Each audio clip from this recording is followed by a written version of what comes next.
malheureusement dans certains pays. ña fa nekk la yàlla xam doy na. yàlla xam doy na mos. alors Momo dafa am communiqué bu gouverneur bu Ndakaaru génnee bi je pense bien que partagé naa le communiqué bi voilà bijou voilà ci communiqué bi le gouverneur de la région de Dakar informe qu'il a été constaté ces derniers temps la tenue de cérémonies publiques à caractère familial ou traditionnel, baptême, mariage et autres événements similaires sur la voie publique sans déclaration préalable, entraînant des perturbations de la circulation, des nuisances sonores et des risques pour la sécurité publique. Le gouverneur rappelle à l'ensemble des populations que la voie publique est un espace commun destiné à la libre circulation des personnes et des biens. Son utilisation à des fins privées ne peut se faire qu'à titre exceptionnel.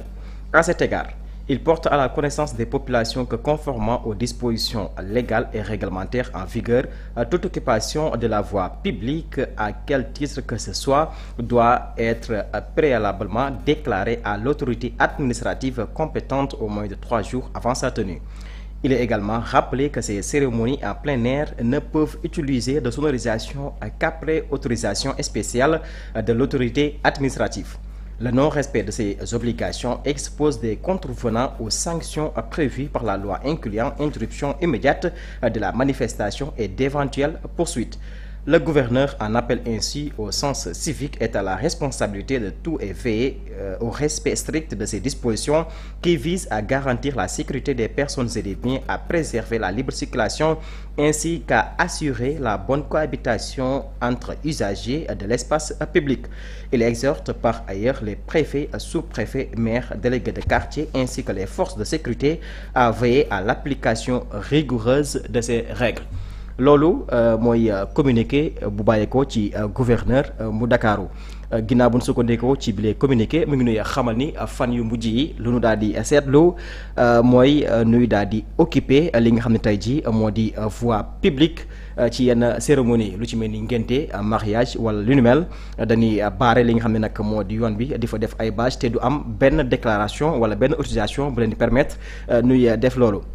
moom la gouverneur dinu xamal ni jël nañu ay matuwaay yu am solo pour rek loolee nu daal di koy dakkal képp ku deful ab déclaration bu tollu ci ñetti fan avant loolee dinañ dikk taska te boo moytuwul sax dina la topp ca kanamu yoon ba tey ci bile communiqué moom la gouverneur mi ngi nuy xamal ni dina ko jébbal ñuy daal di saytu lu nu mel lu ci mel ni préfet yi les sous-préfets mairie ak délégué de quartier wala tamit yi nga xam ne nag moo di takk-der yi pour loolee nu appliqué ko bu baax a baax ba ci musique yi nga xam ne sax des fois dañ koy def ci mbedd mi lii nekk ab communiqué bu am solo alors Momo décision bi gouverneur bu Ndakaaru daal di jël pour rek occupation anarchique yi nga xam ne des fois dañ koy gis ci kaw tali yi moo xam cérémonie ngénte mariage wala lu mel ñu occupé li nga xam ne nag moo di voie publique bi te duñu am benn déclaration préalable bu ñu ci def wala utilisation pour rek occuper yooyu les espaces publics. waaw dañu nekk ci yoonu fexe ba ordre di régner ci biir réew mi. te je pense que loolu mooy vision ba nga xam ne moom moo am le ministre de l'intérieur. daal di wane une volonté ngir fexe ba mettre réew mi ci ordre. bokk na ci suñu trottoir bokk na ci.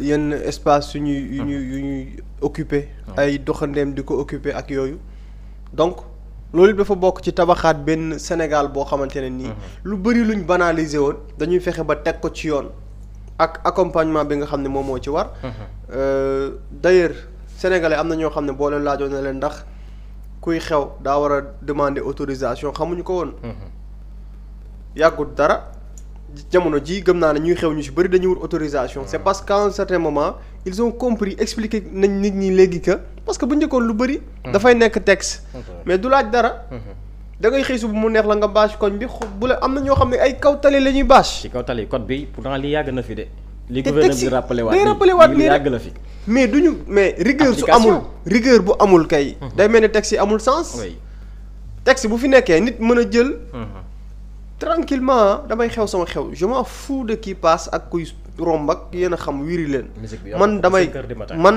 damay xew sama xew. je pense pas aux autres sama yoon newul si ñoom. teg sama xew ñëw bâche kaw tali bi. fatt ko. xam nga c'est-à-dire parfois c'est ça le problème. léegi nag yoon moo fi nekk bu dee yow ña war a gérer yoon ñoom duñ lijjanti loolu après ku koy lijjanti man maay romb xultu ba sonn rek dem sama yoon. damay romb xultu rek xool ko mu naqari ma wala ma gis ko après wax li ma naqari wiiri dem jaar beneen yoon. mais il faut que ñuy fexe ba ordre di régner. te loolu kilifa yi ñoo ko mën a def te jàpp naa ne ñu ngi ci tànk yooyu. boo waree def cérémonie su fekkee bon dëkk bi bon ci yenn zone sax surtout. bindoo na noo xamante ne nii dafay compliqué. nga dem pour autorisation boo xam ne si enquête dinañ la laaj fan ngay bâche ak nan ko koy defee et tout nga expliquer ñu fixer par exemple heure boo xam ne dañ naan la heure bii fu mu jotee. bu musique daw wala. su dee par exemple un dimanche ñu ne la heure bii ak nangam nii la war a demee. mais réew mi daal ku mu neex xëy suba taal say musique. fëgg do say affaire surtout sama mbokk yi nga xam ne ñoom moom ci daayira ji ci diina ji la ñuy yëngu ñoom moom dañoo am benn légitimité bu garaaw. ñoom dañuy déranger te kenn du wax. waaw nga boo waxee rek ñuy jaxase la àdduna quoi. yii gars yi bu doon musique gars dañuy kas non mais seen musique bi fay leen ko yi da nga déranger nit ñi. mais bu dee ay jàng xam nga boo waxee rek ñu ne non mais xam nga moo tax diina ji yooyu day compliqué mais ce qui est sûr mooy il faut que ordre am. et d'ailleurs il faut que mu am accompagnement parce que tey dans certaines zones il faudra que mu am des salles par exemple yoo xam ne nit su amee yenn bon malheureusement ci yenn zones yi caxatee nañ suuf sa yëpp amul fenn fu yenn mbir yi war a nekk mais ci sunu ay villes yi ñuy dëkk ji ëllëg ñu fexe ba préparer loolu. mooy nit war naa mën a am xew. je sais pas yi xale yi def ak yooyu ñu dem def ko ci benn lieu boo xam ne doo déranger kenn. war a am des espaces bon am na ñenn ñoo xam ne am nañ espace yu mel noonu ñoo xam ne tey bu xew amee am nga espace boo xam ne mën nga fa ñëw occuper ko sans que nga yàq dara ci trafic bi donc yooyu pour man lu ñu war a mën a xalaat la réfléchir ci loolu te nangoo avancer te avancement bi ci mentalité lay jiitoo mooy c'est pas que lii moo fi nekk rek lii de boobu yàgg na fi rek loolu la déedéet dañuy fexe ba ensemble ñuy trouver ndoo ay solution ci yenn ci suñuy doxalin yoo xamante ne nii jàpp nañ ne lii gënul ut ay solution ci loolu et loolu ki ci war a njëkk a jàpp mooy l'autorité fexe ba ne nangamkat yoon da koy tere kenn waru kaa def ku bëgg xew ñëwul fii ñu waxtaan nga def nii ak nii ak nii ak nii ñu ne la heure bii nga ko war a yemale lii nangam làmb jaa ngi ni yàggul dara dañ doon dem nañ mais Sénégal dem nañ ba di siffler grand combat je pense à 21h 22h léegi yàggul dara bi si ministre de l'intérieur bi fi jógee ñëwee am si liggéey bu am solo qu'est-ce qui s'est passé dañoo ñëw taxaw 19h timis balaa 20h saa waay gars yi doon seen bagage dem. y a moins de dégâts. léegi loolu liy indi résultat boobu mooy ay autorités dañoo jël seeni responsabilité ngir indi solution boobu. donc de la même manière noonu la ñu war a jëlee ay solution fexe ba ordre am ci biir réew mi. te loolu jàpp naa ne ci la ñu nekk ñoom ñëpp. ñi def anytime wax leen balaa ñuy def dañuy déclarer 3 jours avant. da ngay déclarer. damaa bëgg a def nangam. te day am musique. waaw di baari tali bi. waaw heure bii laa ko bëgg a def te day am musique. voilà très bien. ak damay bâche fii laa war a bâche. ñu jox la. ok bonne question. loo wax doyen. kan mooy def anytime. alaaji bi toog ba bàyyi jàmbur. moom lan la fan la defee anytime. xoolal li muy wax rek. xoolal si la façon. yaa ngi tooñ de si la yaa ngi tooñ de. yaa ngi doyen xoolal wax yi muy wax rek nit ñi di waxtaan ay affaire autorisation ngay wax ay waxu anytime. lépp le gouverneur li muy wax nii. comme ni nga ko waxee léegi lu fi mës a nekk la. lu fi mës a nekk la dafa génnewaat communiqué rek. pour rappeler nit ñi parce que xam naa xëy na constaté na. affaire bi dem na léegi ba jéggi dayoo. bon que ce soit les cérémonies religieuses. que ce soit les cérémonies familiales. que ce soit même cérémonie yi nga xamante ni musique lañ koy def. léegi nu waaye neex def dagg télé bi def lu la neex ba bër set nga tympaniser nit ñi tu n'as pas d'autorisation tu n'as rien. des fois même on sur la voie publique nii si voie boo xam sax télé kii oto yi dañ fay jaar. tu imposes aux particuliers ñi nga xam dañoo yor seen oto ne du ngeen fi jaar. jaar leen na leen tëkk ko te doo ko teg si dara. loolu daf fi mës a am c'est-à-dire nit looy organiser da nga war a demander une autorisation. boo demander autorisation nga xaar ñu ñu càmbar autorisation bi. après xool lieu bi nga koy defee. bu fekkee kii ne ñu soog la autoriser bu ñu la autoriser nga soog a def loolu moo fi mës a nekk. mais malheureusement affaire bi dem na ba léegi bon problème ku si nekk problème politique moo si am ba nga xamante ni li si war yëpp kenn dootu ko defati. s'il s'agit de la commune peut-être mun na ñëw gis benn bërëb. nit ñi dafa war organiser dara amuñu. autorisation amuñu dara nga waxtaan ak ñoom après il laisse tomber. ñu bàyyi nga def sa manifestation dem loolu moo jaaduwul. loolu moo jaaduwul alors que loolu ñoom seen bopp ñoo waroon def suivi bi. alors léegi nag comme moom le gouverneur en question jël na kii bi jël na def na communiqué. aviser ñëpp def ampliation. au maire au délégué de quartier parce que avant de dire délégué de quartier il faut d'abord dire au maire.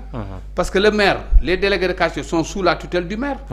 bon donc il faut d'abord aviser le maire. ensuite une fois le maire est avisé yeneen autorité yeneen kii yi ci des. moom le maire va aviser à ses délégués pour que ñoom ku ci mën gis lu mel noonu. nga teel ko yëgal bu ko defee ñu jël ci ay mesures fortes.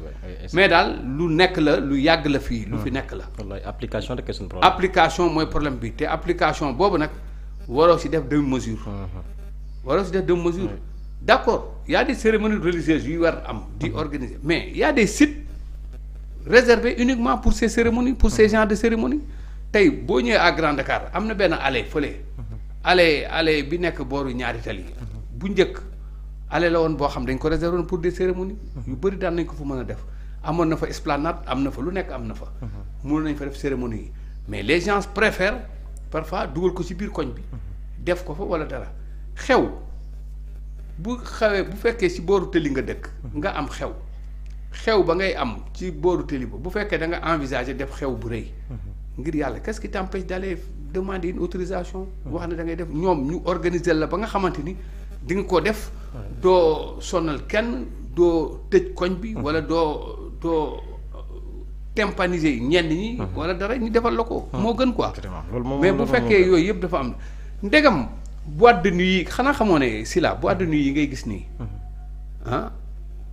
xam nga c'est des boîtes de nuit c'est des boîtes réservées pour def ay musique ak yooyu wala def fa ay manifestation c'est réservé mais loo fay organiser lu mu mënti doon manifestation boo fay organiser il faut que nga jaar ay bureau droit d'auteur les tickets tu amènes ça là-bas gars yi tamponné ko ba mu xam ne yooyu tamponné ko nga fay boo fayee nga dem foofu commencer jaay ses tickets mais du tere sax loolu ngeen di def noonu gars yi dañ fay ñëw bureau droit d'auteur dafay ñëw ñeneen ak ñeneen dañuy ñëw foofu pour xool contrôler la perception day ñëw foofu contrôler les billets contrôler xool est-ce que yéen a ci normes yi parce que mun nga signaler des billets ba pare ci biir manifestation bi nga jaay d'autres billets yoo xamante ni déclaré wuloo ko woon à temps yooyu yëpp dafa daan am léegi nag dafa am service boo xam spécialement la nuit day wër di contrôler les boîtes de nuit ak yeneen yoo xam dañ leen di contrôler ndegam ñooñu la ñuy contrôler li ci war ci ñoom ñu fay ko def ko